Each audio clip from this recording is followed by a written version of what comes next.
Baik, selanjutnya kita masuk slide pengelolaan waktu kerja melalui time blocking. Sebelumnya saya akan jelaskan dulu apa sih time blocking itu. Bisa dilihat ke depan, time blocking itu adalah metode pengelolaan waktu kerja dengan cara membagi jam kerja dalam beberapa blok waktu khusus untuk mengerjakan tugas tertentu. Nah, itu maksudnya bagaimana sih? Saya bisa contohkan, misalnya ada individu yang mempunyai target kerjanya itu 500 piece dalam waktu jam 8 sampai jam 3. Nah, itu dalam evaluasi bulanannya itu individu ini tidak pernah mencapai targetnya yang 500 piece ini tadi. Nah, kenapa sih? Nah, makanya adanya time blocking ini tadi yang berguna untuk misalnya orang ini mendapat 400 piece itu tadi dari jam 8 sampai jam 3. Nah, itu dari jam 8 sampai jam 9 mungkin individu ini harus menyelesaikan 100 piece. Terus dari jam 9 sampai jam 10 total 200 piece. Dari jam 10, jam 11 ke jam 12 sampai ke jam 2 ke jam 3 itu individu ini telah mendapatkan 400 piece total harian, target hariannya. Terima kasih. Oke, semuanya sekarang kita beralih pada kecepatan kerja sama keterlambatan kerja. Nah, di sini kita sudah memaparkan ada dua contoh situasi pada kecepatan kerja dan juga keterlambatan kerja. Teman-teman di sini bisa memperhatikan ke depan sebentar dan juga teman-teman bisa membaca dari dua contoh situasi yang sudah kita paparkan yang ada di depan. Silakan. Oke, sampai selanjutnya kita membahas mengenai kecepatan kerja terlebih dahulu.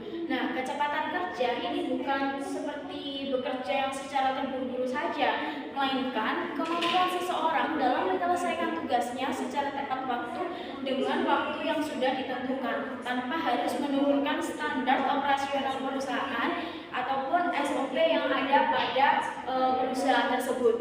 Ya, karyawan yang baik itu bisa bekerja secara fokus, menyusun prioritas kerja secara jelas dan juga bisa mengerjakan tugasnya itu secara berurutan. Nah, dari pola-pola tersebut itu tadi itu bisa berdampak positif pada perusahaan, jadi bisa meminimalisir resiko penundaan pencapaian target yang sulit itu tadi. Ya, selanjutnya kita di sini mau membahas mengenai contoh situasi yang kedua, yaitu pada keterlambatan kerja. Nah, perlu diketahui nih semuanya. Jadi pada keterlambatan kerja itu bukan hanya disebabkan oleh beban kerja yang sangat berat ataupun apapun itu, tapi dari keterlambatan kerja ini itu penyebabnya itu pada manajemen waktu yang kurang efektif yang ada di perusahaan. Nah, ciri-cirinya seperti contoh situasi yang kedua nih, pada seorang karyawan yang sering berpindah-pindah tugas tanpa perencanaan waktu yang jelas, itu bisa berakibat pekerjaan utamanya itu tidak selesai dan juga targetnya itu jadi nggak bisa tercapai seperti yang di depan ini. Akibatnya pekerjaan utama tidak selesai sesuai target waktu yang sudah ditentukan. Ya, jadi mungkin bisa di pengalaman-pengalaman kakaknya sebelumnya nih, mungkin pernah mengalami pada contoh situasi yang pertama atau yang kedua. Iya. Oke, lanjut ya. Kita akan masuk dengan materi ini. Sebelumnya, nah, materinya yaitu tentang perbandingan cara kerja tanpa dan dengan pembagian waktu. Nah, di sini saya punya dua perbandingan, yang dimana satunya itu tanpa pembagian waktu kerja dan yang kedua dengan pembagian waktu kerja. Nah, silakan teman-teman membaca dan mengamati lalu menyimpulkannya. Nanti kita akan menyimpulkan secara bersama-sama ya. Oke, dari kesimpulan teman-teman tadi bisa kita jelaskan lebih dalam lagi ya. Yang pertama, tanpa pembagian waktu kerja. Jadi seorang karyawan memulai pekerjaan tanpa rencana waktu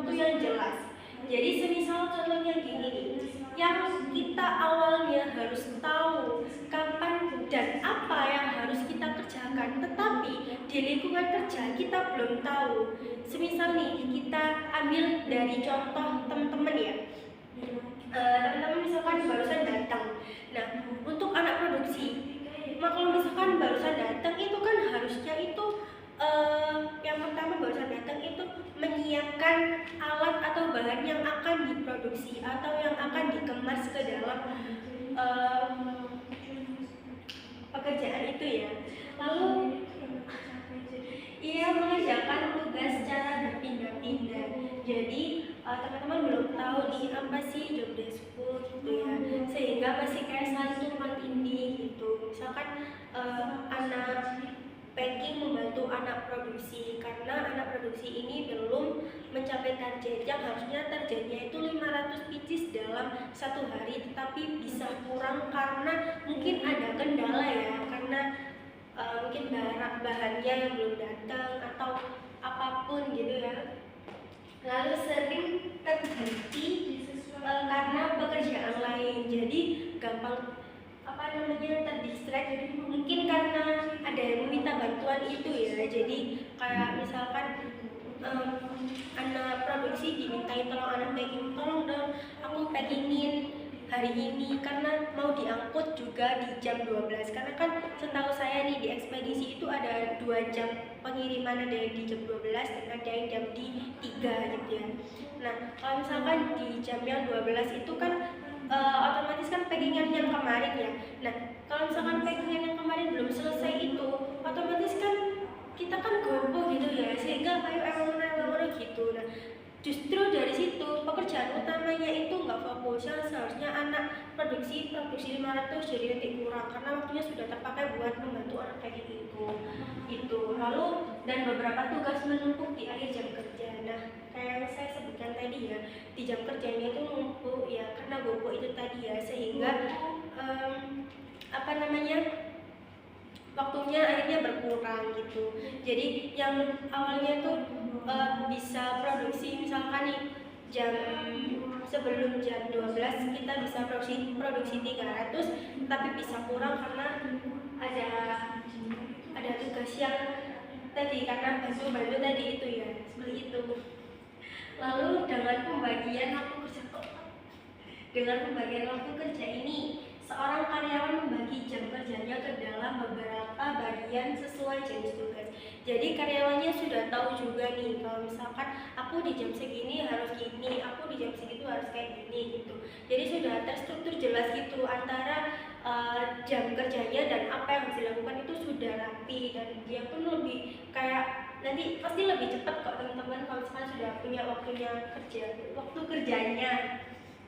Lalu setiap tugas dikerjakan pada waktu yang telah ditentukan sehingga pekerjaan lebih selesai dan lebih teratur. Jadi kalau misalkan kita menerapkan time blocking ini dalam pekerjaan, mungkin nanti pasti terstruktur karena sudah ada blok-blok waktu yang sudah disusun rapi oleh teman-teman, sehingga pekerjaan pun lebih cepat, lebih terstruktur dan lebih kalau misalkan dalam kayak gini tuh lebih selesai dan lebih mencapai target. Oke, baik teman-teman, kita akan lanjutkan untuk materi SMART Goal dalam penetapan tujuan kerja. SMART sendiri didefinisikan sebagai penetapan tujuan yang abstrak menjadi tujuan yang lebih spesifik. SMART sendiri itu terdiri dari 5 aspek. Yang pertama ada aspek spesifik, yang kedua ada measurable, yang ketiga ada achievable, dan yang keempat itu ada relevan, yang kelima ada time bound, seperti itu. Nah, yang pertama ada spesifik. Spesifik sendiri itu diartikan sebagai penetapan tujuan yang ingin dicapai. Misalnya, saya bekerja dalam bidang produksi. Nah, saya akan menentukan nih apa yang mau saya buat. Nah, misal saya akan membuat wedang imun ya, misalnya seperti itu. Nah, ketika kita akan membuat wedang, kita juga kan pasti akan mengira-ngira, nah, mau buat berapa sih, gitu kan. Jadi untuk membuat berapasi itu harus terukur. Terukurnya dalam bentuk apa? Dalam bentuk angka. Misalnya yaitu membuat wedang imun booster 100 biji seperti itu. Nah, yang ketiga ada achievable. Untuk membuat wedang imun booster 100 biji itu, apakah seseorang itu mampu untuk mencapai target yang sudah ditetapkannya itu? Nah, selanjutnya adalah N. N didefinisikan sebagai penghubung yang memastikan tujuan tidak berdiri sendiri. Nah, contohnya kan di sini ada proyek selesai tepat waktu dan anggota tim tetap merasa dihargai. Jadi itu kita seumpama saya memastikan membuat wedang imun tersebut mencapai waktu yang sudah ditetapkan, sehingga anggota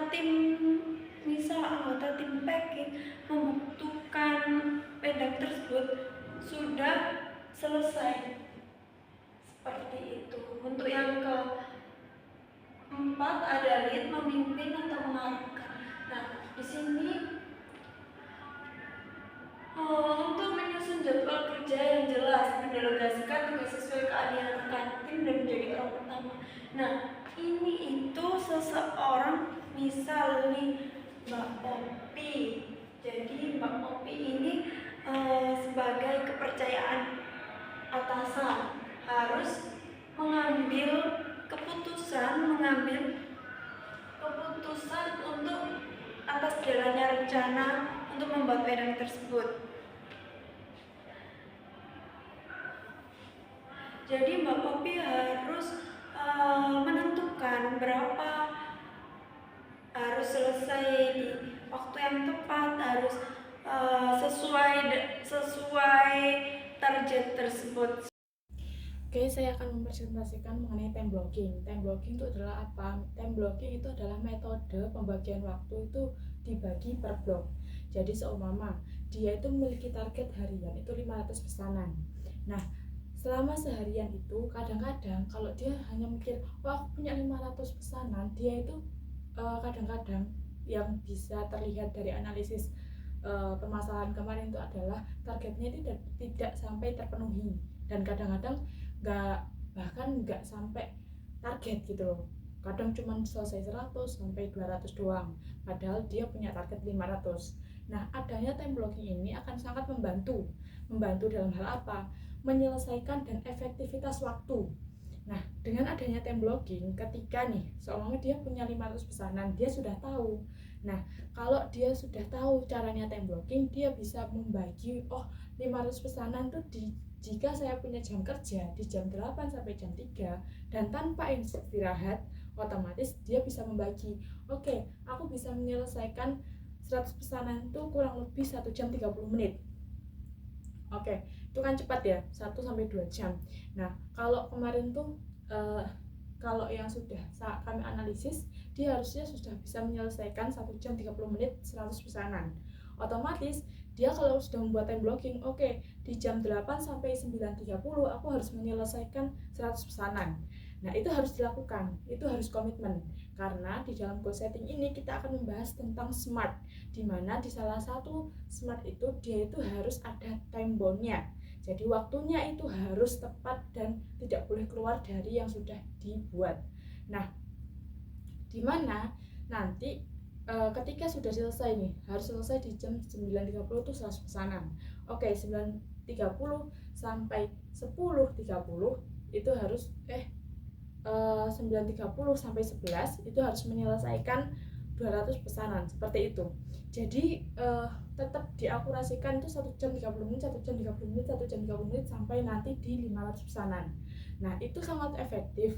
Satu, mempercepat untuk pekerjaannya, karena dia tahu dia yang membuat goal setting kan, dia tahu oke, aku bisa menyelesaikan 1 jam 30 menit nih sebenarnya, nggak harus sampai 2 jam. Dimana yang biasanya ketika kita sampling kemarin, mereka tuh bilang kayaknya 100 tuh bisa 2 jam mbak, terus ketika kami kami tanyakan kembali, apakah nggak bisa lebih cepat Mbak? Nah, katanya mereka itu bisa 1 jam 30 menit. Nah, kalau memang bisa 1 jam 30 menit, kenapa mereka memilih 2 jam? Karena satu, tidak ada blok-blok atau waktu yang sudah disesuaikan dengan pesanan mereka, ya pokoknya jalan aja, dan itu memang tidak ada peraturan dari perusahaannya juga. Nah, dengan mengenalkan time blocking, otomatis mereka satu, target kerjanya itu bisa lebih terukur. Terus yang kedua, mereka juga akan sangat lebih mudah untuk bisa mengaplikasikan pekerjaannya dengan lebih efektif gitu, menyesuaikan dengan SOP perusahaan. Terus yang ketiga, ketika waktunya masih ada, kan mereka bisa untuk menyiapkan restock atau barang-barang yang dibutuhkan, supaya ketika besok ada pesan yang lebih banyak, itu mereka tidak perlu effort yang terlalu atau berlebihan seperti itu.